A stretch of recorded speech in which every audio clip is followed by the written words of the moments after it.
मृत्यु जीवन का अटल सत्य है, यानी जिसका जन्म हुआ है उसकी मृत्यु निश्चित है। पृथ्वी पर आए हर एक जीव को इस लोक को छोड़कर जाना पड़ता है।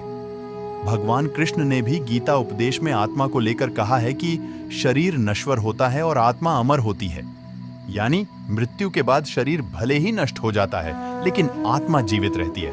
अब प्रश्न यह है कि यदि आत्मा जीवित रहती है तो मृत्यु के बाद आत्मा का क्या होता है? इसका जवाब आपको हिंदू धर्म के महत्वपूर्ण और पवित्र ग्रंथ गरुड़ पुराण में मिलेगा।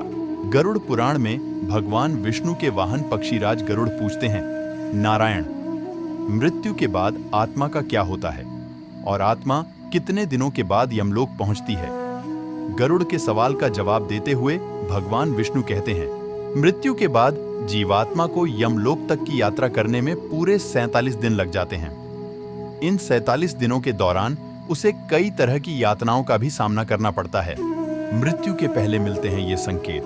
भगवान बताते हैं कि जब किसी की मृत्यु नजदीक होती है तो सबसे पहले व्यक्ति की आवाज जाती है। इसके बाद मृत्यु से कुछ समय पहले ही व्यक्ति को दिव्य दृष्टि प्राप्त होती है, जिसमें मनुष्य सारे संसार को एक रूप में देखने लगता है और इस तरह से उसके शरीर की सभी इंद्रियां शिथिल हो जाती हैं। जब व्यक्ति की मृत्यु हो जाती है तो यमलोक से 2 दूत आते हैं और दूतों को देख आत्मा शरीर का त्याग कर बाहर निकल जाती है। आत्मा के शरीर त्यागने के बाद यमराज के दूत आत्मा के गले में पाश बांध देते हैं और उसे यमलोक ले जाते हैं। मृत्यु के बाद 13वीं और पिंडदान क्यों जरूरी? मृतक व्यक्ति ने यदि अपने जीवन में पाप कर्म किए होंगे तो यमदूत पापी आत्मा को गर्म वायु और अंधेरे रास्ते से यमलोक ले जाते हैं और मार्ग में उसे कई तरह की यातनाएं झेलनी पड़ती हैं। इसके बाद आत्मा को आकाश मार्ग से वापस उसके घर छोड़ दिया जाता है। कहा जाता है कि मृत्यु के बाद मृतक की आत्मा अपने परिवार वालों के साथ पूरे 13 दिनों तक रहती है और मृत्यु के बाद होने वाली अंतिम क्रियाओं और रस्मों को भी देखती है।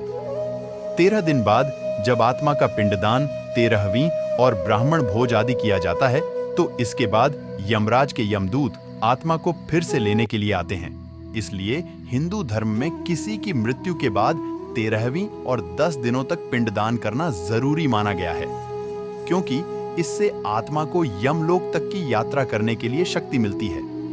लेकिन इसके बाद भी यमलोक तक की यात्रा आत्मा के लिए आसान नहीं होती है। जब 13 दिनों के बाद यमदूत आत्मा को यमलोक ले जाने के लिए आते हैं तो आत्मा को सबसे पहले वैतरणी नदी पार करनी पड़ती है।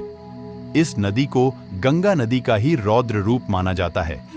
यह नदी लाल रंग की होती है क्योंकि इसमें आग की लपटें निकलती रहती है।